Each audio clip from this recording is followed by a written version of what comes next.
শিবির সমন্বয়ক নাকি সমন্বয়ক শিবির? রাজনৈতিক পট পরিবর্তনের পর ঢাকা বিশ্ববিদ্যালয়ে মুখ দেখিয়েছে ইসলামী ছাত্র শিবির। তাতে প্রকাশ পেয়েছে সংগঠনটির নেতাদের বৈষম্য বিরোধী ছাত্র আন্দোলনে নেতৃত্ব এবং নিয়ন্ত্রকের ভূমিকায়ও। এ নিয়ে চলছে তুমুল আলোচনা বিতর্ক। জামায়াতে ইসলামীর ছাত্র সংগঠনটির নেতাদের দাবি, সরকারের দমন পীড়নে চাপের মুখে তাদের অপ্রকাশ্যে থাকার কৌশল নিতে হয়েছিল। তবে এই কৌশলকে সুবিধাবাদের নামান্তর বলে প্রতিক্রিয়া এসেছে বিএনপি ঘরানা থেকে।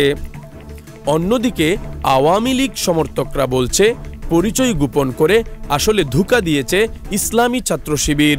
বৈষম্য বিরোধী ছাত্র আন্দোলনের নেতৃত্বে গণ অভ্যুত্থানে গত ৫ আগস্ট আওয়ামী লীগ সরকার পতন ঘটার ১ মাস পর ঢাকা বিশ্ববিদ্যালয়ে ছাত্র শিবিরের সভাপতির নাম প্রকাশ পায়। গত ২১ সেপ্টেম্বর ঢাকা বিশ্ববিদ্যালয়ের উপাচার্যের সঙ্গে ছাত্র সংগঠনগুলোর বৈঠকে ছাত্র শিবিরের পরিচয়ে অংশ নেন সাদিক কায়েম।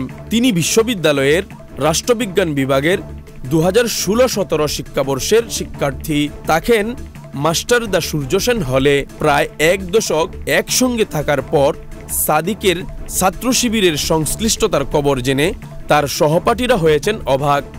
কারণ তারা তাকে চিনত পার্বত্য চট্টগ্রাম ছাত্র সংসদ নামে একটি সংগঠনের সাবেক সভাপতি হিসেবে। সর্বশেষ বৈষম্য বিরোধী ছাত্র আন্দোলনের ঢাকা বিশ্ববিদ্যালয় শাখার সমন্বয়ক হিসাবে চিহ্নিত থাকে। এই পরিচয়ে বঙ্গভবনে অন্তর্বর্তীকালীন সরকারের শপথ অনুষ্ঠানেও ছিলেন তিনি। একদিন পর শিবিরের ঢাকা বিশ্ববিদ্যালয় শাখার সাধারণ সম্পাদকের পরিচয় প্রকাশ পায়।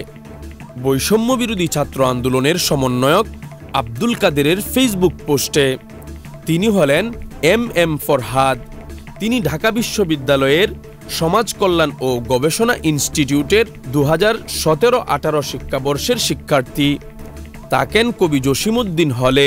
সাদিক কায়েমের মতো ফরহাদও চট্টগ্রামের একটি মাদ্রাসা থেকে কামিল পাশ করার পর ঢাকা বিশ্ববিদ্যালয়ে ভর্তি হন। ফরহাদকেও শিবির পরিচয়ে কেউ চিনত না। তাকে চিনত বিতার্কিক হিসাবে, পার্বত্য চট্টগ্রাম ছাত্র সংসদের সভাপতি হিসাবে। সেই সঙ্গে ছাত্রলীগের সমাজ কল্যাণ ও গবেষণা ইনস্টিটিউট শাখা কমিটিতে যুগ্ম সাধারণ সম্পাদক হিসাবেও ফরহাদের নাম ছিল। সেই পদধারী হিসাবে ছাত্রলীগের নেতাদের সঙ্গে তার ছবি সোশ্যাল মিডিয়ায় ঘুরলেও ফরহাদ দাবি করছেন ছাত্রলীগের সঙ্গে তার কোনো সম্পৃক্ততা ছিল না। তিনি সেই কমিটিতে তার নাম অন্তর্ভুক্তির বিষয়েও জানতেন না। আব্দুল কাদেরের ফেসবুক পোস্টে বৈষম্য বিরোধী ছাত্র আন্দোলনের ৯ দফা দাবি প্রণয়নে শিবির নেতা হিসাবে ফরহাদের সম্পৃক্ততার বিষয়টি আসে। তার সঙ্গে আলোচনা করেই ৯ দফা তৈরি হয়েছিল বলে জানান কাদের। ৭১-এ বাংলাদেশের স্বাধীনতার বিরোধিতা করে পাকিস্তানি সেনাবাহিনীর পক্ষে থাকা জামায়াতের ছাত্র সংগঠন শিবিরের ঢাকা ও জাহাঙ্গীরনগর বিশ্ববিদ্যালয়ে কার্যক্রম পরিচালনায় বাধা রয়েছে। স্বাধীনতার আগ পর্যন্ত জামায়াতের ছাত্র সংগঠন ছিল ইসলামী ছাত্র সংঘ।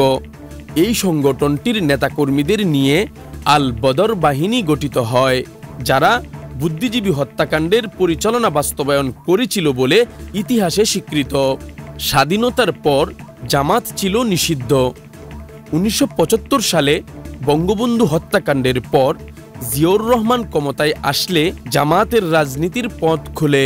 এরপর ১৯৭৭ সালের ১৬ ফেব্রুয়ারি দলটির ছাত্র সংগঠন হিসাবে ছাত্র শিবিরের আত্মপ্রকাশ ঘটে। এরপর বিভিন্ন বিশ্ববিদ্যালয় ও শিক্ষা প্রতিষ্ঠানে শিবিরের হামলায় বিভিন্ন সংগঠনের নেতাকর্মী নিহত হন। অপরাপর সংগঠনগুলোর কাছে শিবির রক্ষাটা দল হিসাবে পরিচিতি পায়। ছাত্রগণ অভ্যুত্থানের মধ্য দিয়ে গঠিত বর্তমান অন্তর্বর্তীকালীন সরকারের আইন উপদেষ্টা আসিফ নজরুলের সাপ্তাহিক বিচিত্রায় কর্মরত অবস্থায় জামাত শিবির নিয়ে প্রতিবেদনগুলো এখন আলোচনায় আসছে।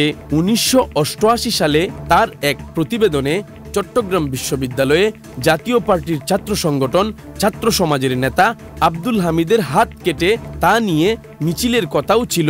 বৈষম্য বিরোধী ছাত্র আন্দোলনের মধ্যে আওয়ামী লীগ সরকার পতনের 4 দিন আগে জামায়াতে ইসলামী ও শিবিরকে সন্ত্রাসী সংগঠন হিসেবে নিষিদ্ধ করেছিল।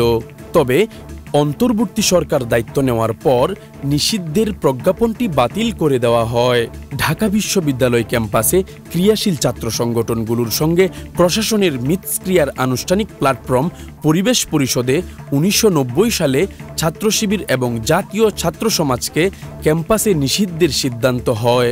তখন ডাকসুর নিয়ন্ত্রণে ছিল বিএনপির ছাত্র সংগঠন জাতীয়বাদী ছাত্রদল।